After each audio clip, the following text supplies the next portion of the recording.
आइए तुलसी Tapovan YouTube channel में आप सभी भक्तों का बहुत बहुत स्वागत है।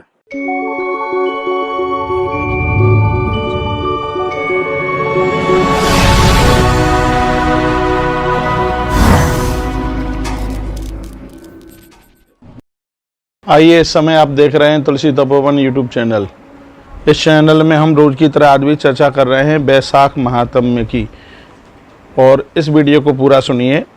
वर्णन किया गया है वैशाख स्नान नृता स प्रियो मद्विद्वश सांगा धर्मानुष्ठाय वैसाखो येन नाद्रता। जो बैसाख मास में जो स्नान करते हैं, धर्म पुण्य सत्कर्म करते हैं, उनका पुण्य बहुत बढ़ता है। इसमें ऐसा वर्णन किया गया, द्वितीया के चंद्रमा की तरह बढ़ता है। वैशाख स्नान नृता स प्रियो मद्विद्वशा सांगा धर्मानुष्ठाय वैसाखो येन नाद्रता।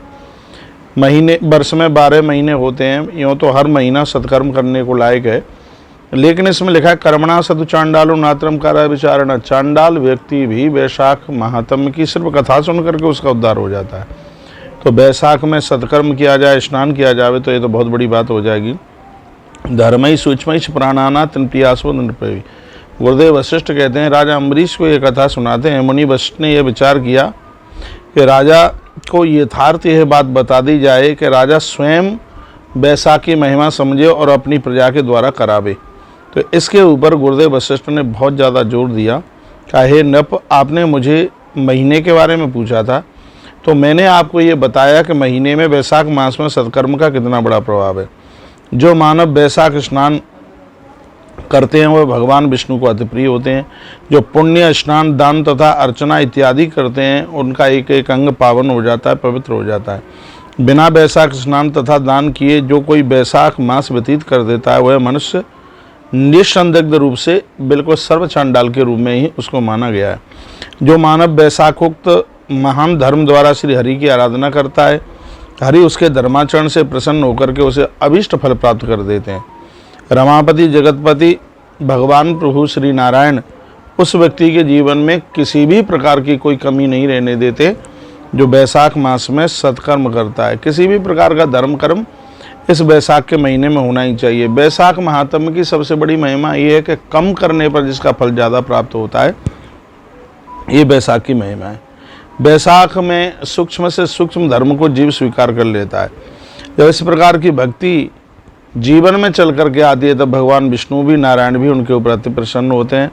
इसलिए हर व्यक्ति को चाहिए थोड़ा बहुत उसे बैसाख मास में उसे दान कर्म सत्कर्म करना चाहिए। सत्तू बांटने का, सत्तू खिलाने का बहुत बड़ा प्रभाव है बैसाख के मास में।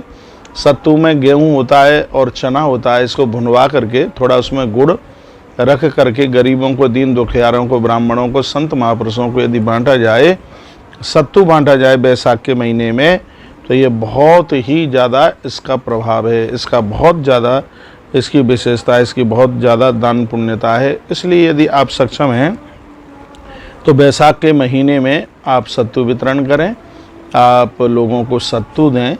तो गेहूँ, चना और इसमें थोड़ा गुड़ ये रख करके दें, तो इसकी बहुत ज़्यादा महिमा है। तस्मात् त्वमपि भूपाल बैसाखोक्त समाचार त्वष्टि दे जनयुक्ता कार्यवास्त भावना। एक बार मैं फिर निवेदन करना चाहूँगा, 12 महीनों में धर्म सत्कर्म पुण्य बढ़ाने के लिए बैसाख से बढ़कर कोई महीना था नहीं, और बैसाख से बढ़कर के कोई महीना है नहीं। हे राजन, यह बैसाख व्रत शुभ प्रदाता है, तुम स्वयं इसका आचरण करो और लोगों से कराओ। अपनी राष्ट्र की जनता के हित कल्याण के लिए तुम्हें बैसाख मास का अनुष्ठान करना ही चाहिए।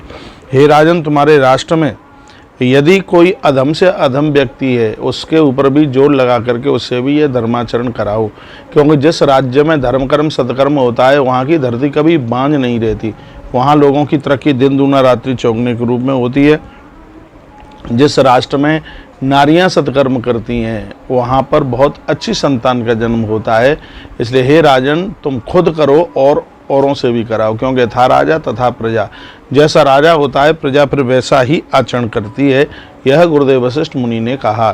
तो इस पूरी वीडियो में हमने आपको बैसाख मास में किए गए सत्कर्म का कितना पुण्य मिलता है, फल मिलता है, ये चर्चा की है।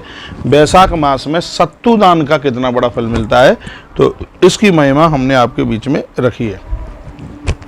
तो ये आपके बीच में रखी। अनेक धन कई अनेक प्रकार से आप धन कमाते हैं और कई प्रकार से आप उसको खर्च कर देते हैं, लेकिन वो धर्म सत्कर्म में नहीं लगा तो सब बेकार है। इसलिए वैशाख मास में भगवान विष्णु को अति प्रसन्न करने के लिए यह शुभ कर्म सत्कर्म करना ही चाहिए। आइए तुलसी तपोवन यूट्यूब में पूरी आपने जो वीडियो सुनी है, बहुत बहुत धन्यवाद। चैनल से पहली बार जुड़े हैं इसलिए चैनल को सब्सक्राइब करके बेल आइकन दबाना ना भूलें। वीडियो को लाइक और शेयर भी करें। बहुत बहुत धन्यवाद। जय श्री कृष्ण, जय श्री राम, जय गौ माता, जय राधे श्याम।